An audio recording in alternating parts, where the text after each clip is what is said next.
Hinumduman na to nga igsuon nga ang unang yung misa ni Kristo mao gyud tong dugoon nga kamatayon ni Kristo. Mao to gitawag og in memory of me, paghandom siyang dugoon nga kamatayon ang kasakit.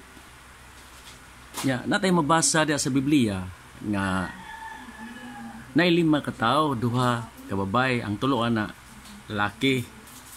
Usa na San Juan nga nagpaantaw lang sila nagilom-hilom.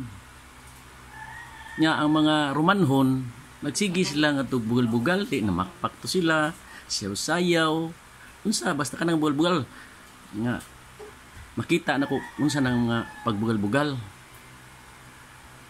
Tapos nangutana ko ana sa mga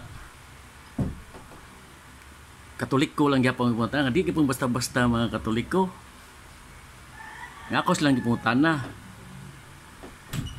kung muatin ta sa binag-ong misa,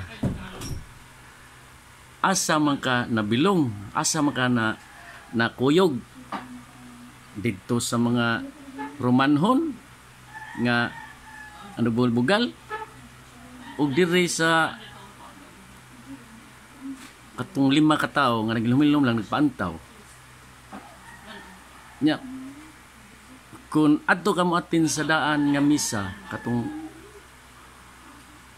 Traditional Tridentine Latin Mass, asa man ka nakuyog dito sa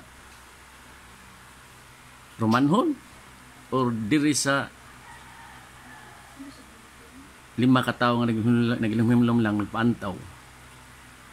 Di ako lagi po ni iklaro maigsuon nga kung nag-attend ka sa bag-ong misa nga kanang hapit magsasayaw o magpakpakpak ug pare sig komedya, klaro kayo nga naadyo ka na sakop ngadto sa nakuyog sa mga Romanhon nga nagsigig bugal-bugal ni Kristo panahon sa kasakit ni Kristo diha sa krus.